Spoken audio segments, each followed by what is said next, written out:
So Tom, you wrote about the South Africanization of Britain. And I quote, Britain is not South Africa yet, but there is a sense that the scaffolding of a once functional state is buckling, and the grand edifice it supports is gradually tumbling down with it, brick by brick. For those with a doomerist bent, comparisons to the rainbow nation's dysfunction, division and decay feel grimly inevitable, and the parallels harder to ignore. Perhaps you can take a moment to explain why it is you think we could be on the path toward a similar society to South Africa and what that looks like. Well, I think, the comparison speaks to a kind of creeping dysfunction.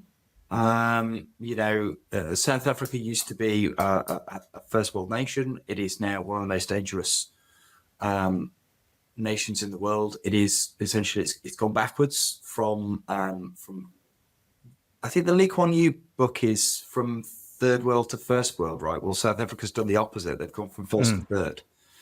And, decaying institutions, decaying infrastructure, rising division, the collapse of state capacity, and the essential destruction of living standards of the vast majority of the population. So, obviously, Britain is not South Africa yet, as I said, but the direction of travel is similar, I think. And I think I define South Africanization as the collapse of public infrastructure and services, often either due to corruption, outright corruption, or managerial incompetence, the retreat of the state in the face of growing criminality. And then that prompts a rise in, as we mentioned before, private security, also gated communities, and possible parallel informal systems of governance. So not just justice, but governance itself.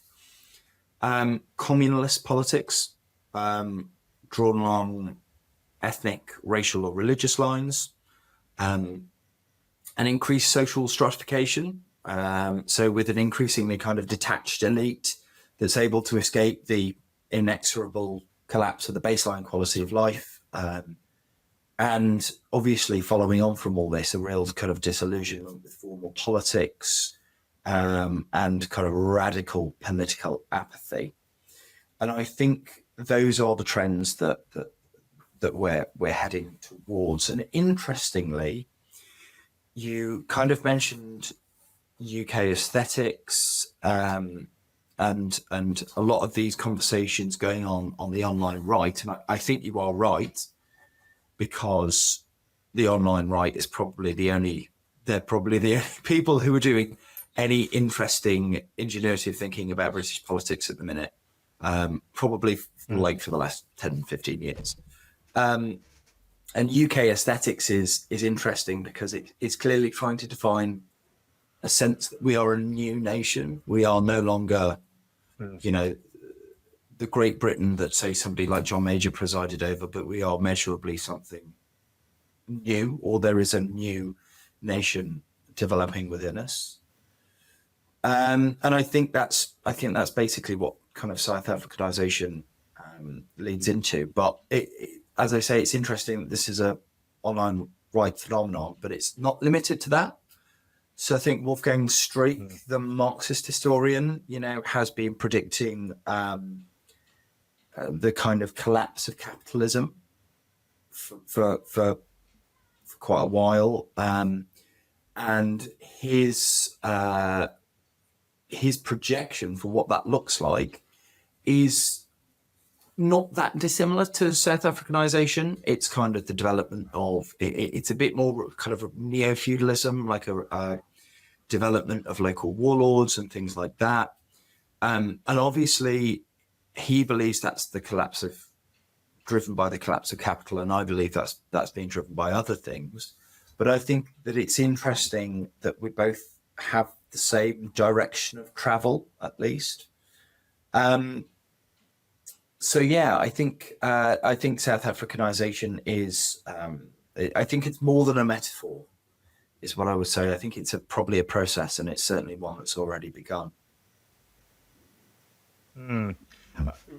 one footnote to the conversation on South Africa.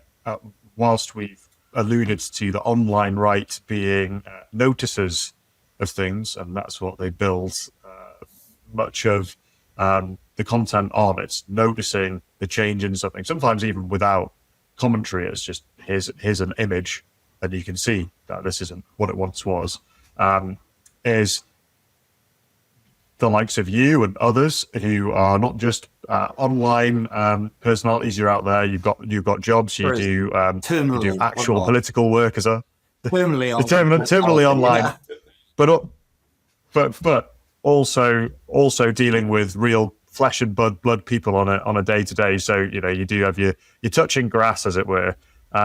Is that even the likes of you who notice these things and looking at this direction of travel will probably see that the ethnic conflict is not just inevitable, but it's happening already. Ethnic and religious conflict. We see it either within suggested laws like Islamophobia laws. We see it with the lights celebrating Eid going up in London. Is that they're done under this idea of safety and protection or celebrating a culture, but in reality, it's also the promotion and permission of a culture, which is different. And there are also other things going on, right? You have people who will generally be quite anti-white. You have Indians and Pakistanis going up against each other. There's so much going on. And yet, whilst you can see these examples and they're in the papers, not everyone chooses to understand what they might mean or indeed recognize them. And I have this clip that plays in my mind when we talk about South Africanization of Britain, which is this video from within the South African Parliament, and I can see some of the some Afrikaner or white South African parliamentarians sitting there, and they'll have some of the various different political parties' opponents. One of them being avowedly Marxist, and they're quite literally sitting there talking about killing the Boer and dispossessing the white person. And you might get a little bit of a shake of the head, but a lot of the time, those white South African parliamentarians just stare forward and blink, almost totally unaffected by it. And I wonder whether there's a bit of a case that's happening here. I know a lot of our liberal elite, as the game might start to change, they'll disavow whatever beliefs they had and perhaps move toward the new things that are acceptable. But I actually think quite a lot of people could probably sit there as the discourse gets pretty febrile, more febrile than it is in Parliament, and hear things being, effectively threats being made against them, and do nothing about it. Do you think we've got that within us in Britain? Because a lot of people talk about our stiff upper lip, our kind of our just ability to just move on and be unaffected by things. Do you think it's just part of our national character that we might not even respond to actual threats to the nation, or when you see ethnic and religious conflict really bubble up, and we'll just try and turn a blind eye to it? Or do you think that the House of Cards is coming tumbling down and everyone will see it and recognize it?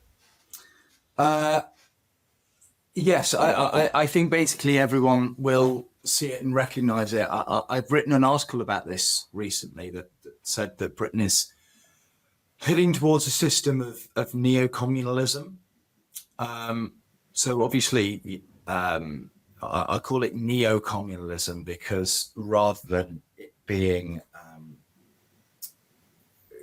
kind of in an existing population where there is an existing ethnic hostility, obviously we've now brought new people in who exist in Britain without kind of significant geographical buffers in a way that they wouldn't in the communal countries they came from.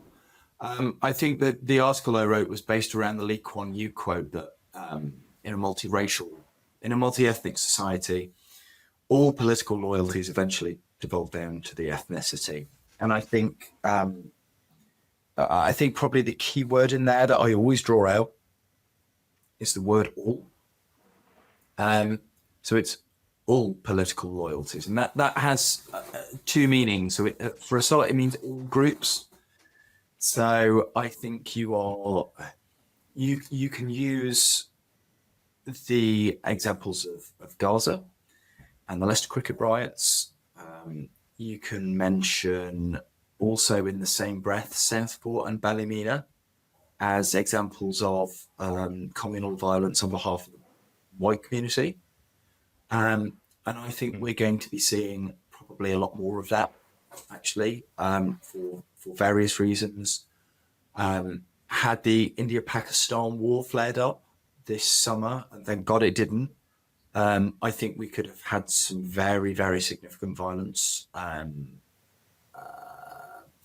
the other thing I think is the second meaning of the all is that it just means all political loyalties. So I think we are going to see more openly communal politics, and I think that the Gaza independence are a sign of that, but they are by no means. There's a tendency on the right to single these out as something, as the Gaza independence is like something apart and something different, but they're not. They're part of a wider trend. So in Harrow East, Bob Blackman, who's a Conservative MP, kept his seat by basically becoming an Indian nationalist. Really regularly goes on Indian TV, does a lot of work in Parliament about Indian specific issues. You had many Labour MPs requesting. I think the government wrote to they write to the Prime Minister of Pakistan lobbying for an airport in Mirpur in Pakistan. You also, I'm a reader of obviously a lot of conservative in-house literature. I have seen conservative councillors, I can't remember, or a campaigner, like openly lobbying for communalist approaches to Bangladeshi populations in order to get them away from Labour and to back us, but on expressly communal lines. And I think in some way you can also see reforms rise through this. And I have even seen arguments that the Lib Dems' continued success is in some way it's like a very soft communalism. It's a vote for a chocolate box Britain that doesn't necessarily say low immigration, but there is, it's lovely and warm and nice, and maybe it's a bit 1990s and things were a bit different then, weren't they? And so again, I think we really do zoom in on the Gaza independence. I think probably because they're the most brazen case, but they are certainly not alone in this. And you start seeing it kind of everywhere. Once you start seeing it, it's very hard to miss.